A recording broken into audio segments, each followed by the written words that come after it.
En 2004, lorsque j'échouais au bac pour la deuxième fois, j'étais très triste. Un nouveau chapitre de ma vie venait de s'ouvrir et je ne comprenais pas pourquoi est-ce que malgré mes efforts, pourquoi est-ce que malgré mes peines, j'ai dû échouer à cet examen.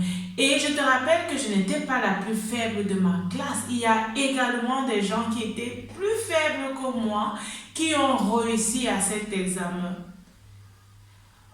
Peut-être tu traverses une situation pareille et tu te demandes pourquoi, Seigneur, pourquoi est-ce que je suis en train de passer par là?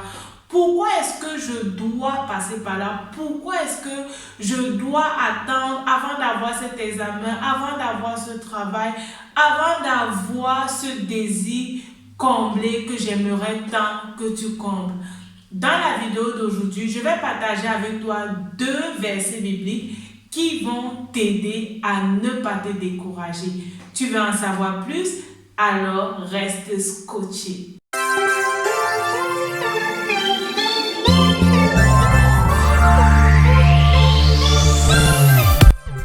Salut, bienvenue dans cette nouvelle émission, bienvenue dans quelques minutes d'encouragement. Je suis très contente que tu prennes de ton temps pour regarder cette vidéo aujourd'hui. Et j'envoie un grand merci à tous ceux et celles qui s'abonnent quotidiennement à cette chaîne, à tous ceux et celles qui veulent voir grandir cette chaîne. Que Dieu vous bénisse, que Dieu bénisse vos familles. Merci de continuer à vous abonner si ce n'est pas encore le cas et à partager la vidéo auprès de vous. Aujourd'hui, je veux partager avec vous deux versets bibliques qui vont réellement vous aider à ne pas vous décourager. La vie est parsemée d'embûches et parfois on est confronté à des situations qu'on voudrait réellement voir s'améliorer. Et tu ne comprends pas pourquoi ton cœur reste attaché à cette situation. Pourquoi est-ce que ton cœur continue de soupirer après une solution, bien que la solution tarde à venir?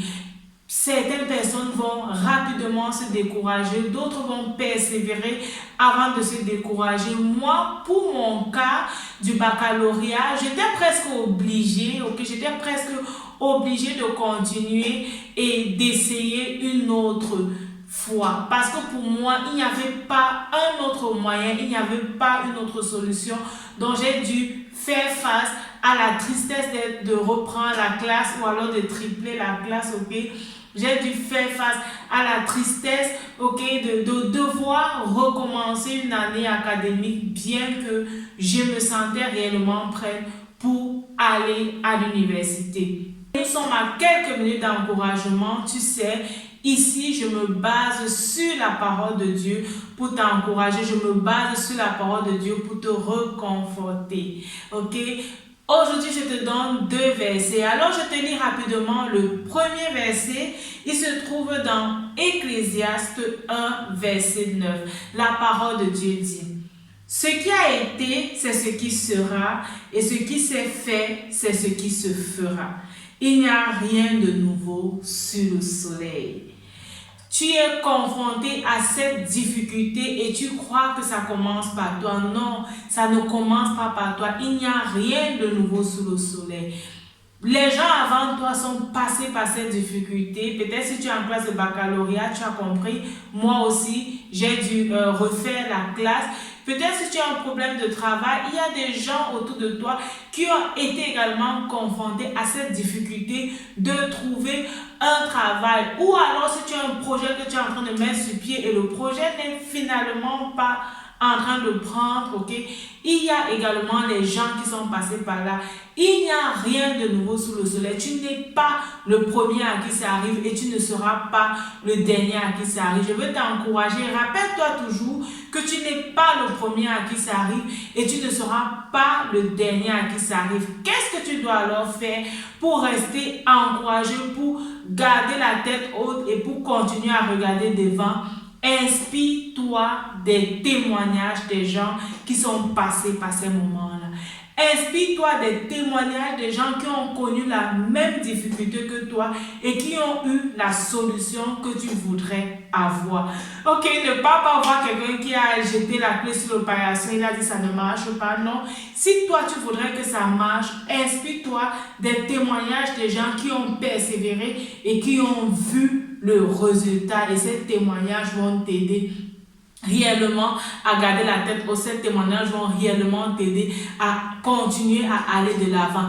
Rappelle-toi, il n'y a rien de nouveau sous le soleil. Ce qui existe a déjà existé, et ce que tu vis aujourd'hui existera demain jusqu'à ce que le Seigneur Jésus-Christ revienne. Nous croyons au Seigneur Jésus-Christ et nous croyons qu'il reviendra, ok?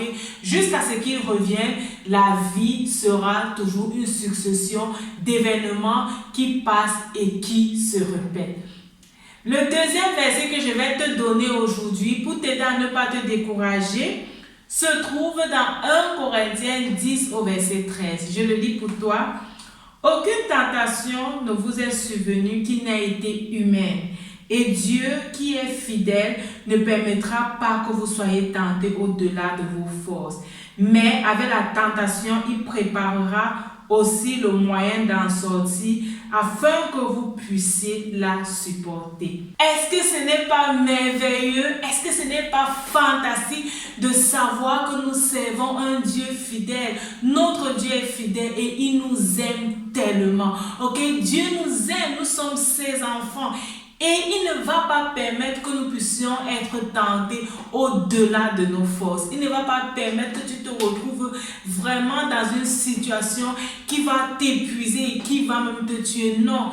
Pour chaque tentation, il a déjà prévu une solution. Pour cette tentation par laquelle tu es en train de passer, pour cette difficulté par laquelle tu es en train de passer, il a déjà prévu une solution. Moi, qu'est-ce que je fais quand je suis dans des moments difficiles, ok? Qu'est-ce que je fais? Je commence à me rappeler de ce que Dieu a déjà fait pour moi. Rappelle-toi, il n'y a rien de nouveau. Et certainement, tu es déjà passé par une situation, même si ce n'était pas similaire, une situation difficile où tu as vu la main de Dieu. Alors, je commence à rendre gloire à Dieu. Je commence à dire à Dieu, ah, aujourd'hui j'ai faim, l'autre jour j'étais malade, tu m'as guéri. Donc, ce n'est pas la famine qui va me faire m'éloigner de toi, ok?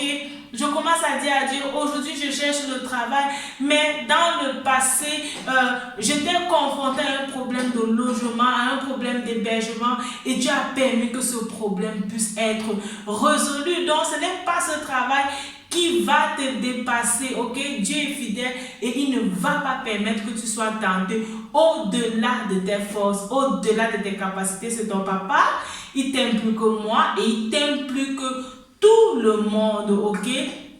Donc, ce qu'il veut, c'est ton bien. Rappelle-toi que Dieu veut toujours ton bien et ne te décourage pas. Rappelle-toi que Dieu a toujours prévu pour toi un plan de bonheur et ne te décourage pas. On reste focalisé, on reste confiant, on garde notre foi et notre espérance en Dieu, et au travers de qui nous avons la victoire sur les difficultés, la victoire sur l'ennemi. Je prie pour toi que les portes s'ouvrent au-devant de toi. Ces portes-là qui sont encore fermées, je déclare que l'Éternel te précède et il ouvre ces portes au-devant de toi.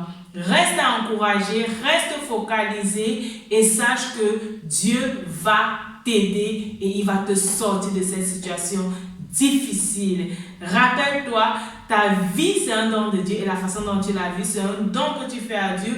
Que Dieu te bénisse. Merci de t'abonner si ce n'est pas encore fait, de partager la vidéo autour de toi et on se dit à mercredi pour une nouvelle vidéo. Ciao!